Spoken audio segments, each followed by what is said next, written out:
বিসমিল্লাহির রহমানির রহিম। আসসালামু আলাইকুম ভিউয়ার্স, আমি শারমিন আক্তার।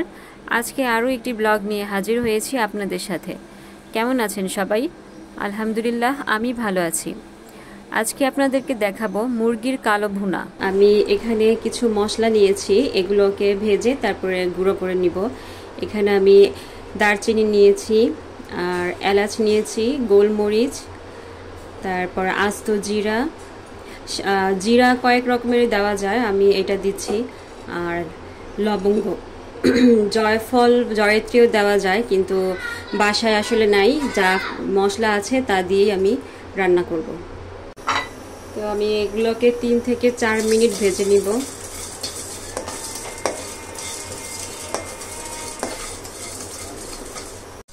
তো ভাজার সময় সুন্দর একটা ঘ্রাণ আসতেছে, খুব বেশি ভাজা যাবে না, অল্প ভাজতে হবে। আমি মুরগির মাংসের কালা ভুনা করার জন্য পেঁয়াজ বেরেস্তা করে রাখছি। তো এই তেলের মধ্যেই আমি 2টা শুকনো মরিচ ভেজে নিব, এটাকেও গুঁড়ো করে নিব। তো এখানে আমি আদা বাটা আর রসুন বাটা দিয়ে দিচ্ছি।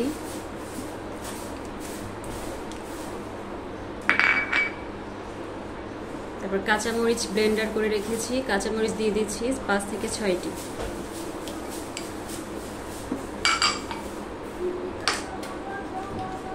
টক দই বানিয়েছি, টক দই দিয়ে দিচ্ছি।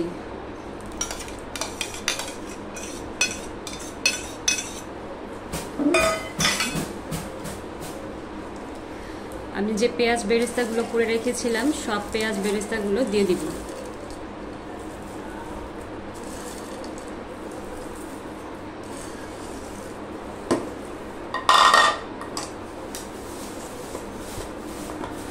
হলুদ দিব পরিমাণ মতো,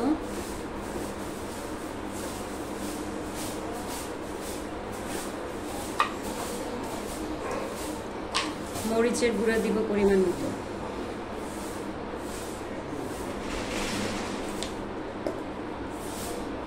লবণ দিয়ে দিব,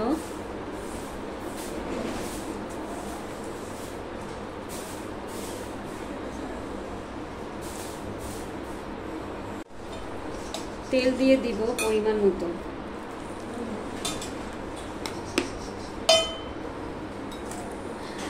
আর টমেটো দিব, টমেটোটা দিলে কালারটা সুন্দর আসবে।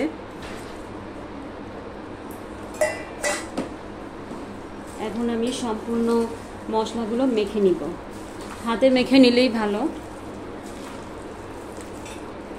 ভালো করে মিশিয়ে তারপরে 10 মিনিট মেরিনেট করে রাখবো।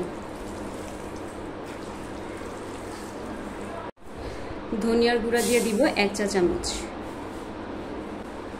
তো হলুদ মরিচ দেওয়ার যে পানিটা, মশলাগুলো ওই পানি বাটির মধ্যে আমি পানি দিয়ে দিয়েছি, এই পানিটাই দিব, বাড়তি কোনো পানি দেওয়ার প্রয়োজন হবে না। এখন আমি 10 মিনিটের জন্য ঢেকে রাখবো।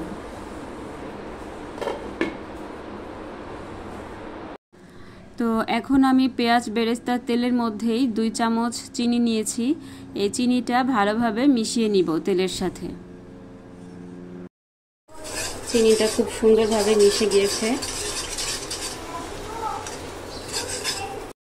তো এইখানে আমি 2টি তেজপাতা দিয়ে দিব, আর আমার চিনির কালারটা এরকম হয়ে এসেছে।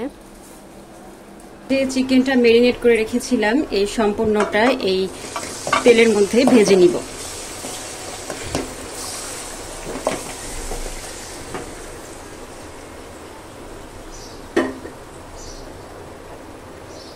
অল্প আঁচে আঁচে ভাজতে হবে। পুরো চিকেনটা আমি মশলাগুলোর সাথে ভালো করে মিশিয়ে নিব, যাতে চিকেনগুলোর সাথে মিশে মশলাগুলো। আমি যে মশলাটা ব্লেন্ডার করে রেখেছিলাম, ওই মশলাটা এখন দিয়ে দিব।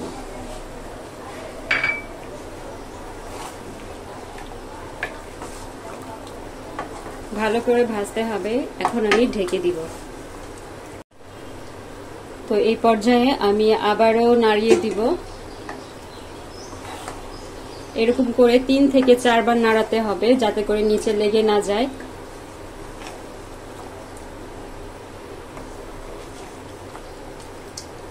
আমার কালা ভুনার কালারটা অনেক সুন্দর হয়েছে।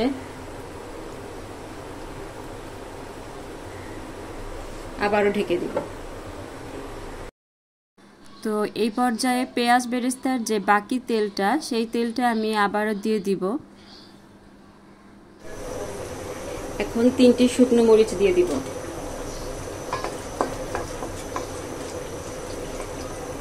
তো আমি যে পেঁয়াজগুলো কুচি করে রেখেছিলাম ওই পেঁয়াজ দিয়ে দিচ্ছি আবার।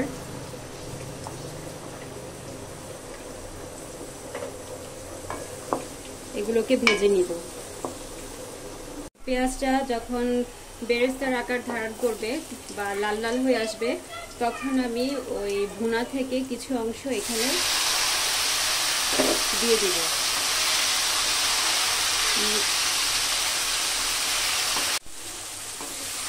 আমি একটু জাল দিয়ে নিব, কষায় নিব। তরকারির কিছু অংশ উঠিয়ে আমি আবারও মশলার সাথে ভালোভাবে মিশিয়ে নিব। তো এই ভাজা অংশটুকু আমি এই তরকারিটার মধ্যে দিয়ে দিব, কালো ভুনার মধ্যে।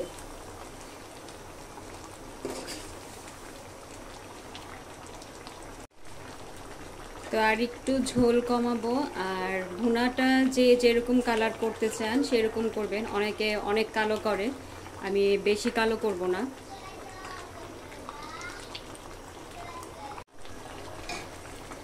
তো এখন আমার রান্না শেষ, আর এখন আমি পরিবেশন করব। অনেকেই ফার্মের মুরগি খেতে চান না, কিন্তু এভাবে যদি কালো ভুনা করে খান তাহলে ফার্মের মুরগি মনে হবে দেশি মুরগি। বিসমিল্লাহির রহমানির রহিম। তো আমার রান্না শেষ, আর আমি এখন পরিবেশন করছি। আমি কালো ভুনার মধ্যে একটু ঝোল রেখেছি, যদিও কালো ভুনা আমি ঝোল রেখেছি কেননা আমাদের মানুষ একটু বেশি, আর খেতে হবে, ঝোল ছাড়া কেউই খেতে পারে না। তো সবাই বলছিল, হাসাহাসি করছিল যে কালো ভুনা করতে গিয়ে লাল ভুনা হয়ে গেছে। যাই হোক, তরকারিটা অনেক মজা হয়েছিল। আর আমাদের বিপদ একটার পর একটা লেগেই আছে। বিপদ বলতে কি, আমার বড় বোন, ওর ডেঙ্গু হয়েছে, তো হসপিটালে ভর্তি আছে। সবাই দোয়া করবেন ওর জন্য। ও এমনিতেই একটু দুর্বল থাকে, সব সময় অসুস্থ থাকে। তো এখন আবার ডেঙ্গু ধরা পড়ছে, এখন তো আরও অবস্থা খারাপ, রক্তের পয়েন্টও কম। আর কিছুদিন আগে ওর ছেলে এসএসসি পরীক্ষা দিয়েছে, আপনারা যারা আমার ভিডিও দেখেন তারা অবশ্যই জানেন। তো এর মধ্যেই ওর পরীক্ষার মধ্যে ওর বাবা অ্যাক্সিডেন্ট করে হাত ভেঙে ফেলছে। তো ওর যদি ম্যাথ পরীক্ষা, সেদিন ওর বাবার অপারেশন ছিল আর ও পরীক্ষা দিতে গিয়েছিল। এমনিতেই ম্যাথ পরীক্ষা অনেক কঠিন হয়েছে, তারপরে ওর মন মানসিকতা অনেক খারাপ ছিল। পরীক্ষা কেমন দিয়েছে জানি না। তো আজকে এই পর্যন্তই। ভিডিওটি ভালো লাগলে চ্যানেলটি সাবস্ক্রাইব করুন। আল্লাহ হাফিজ, আসসালামু আলাইকুম।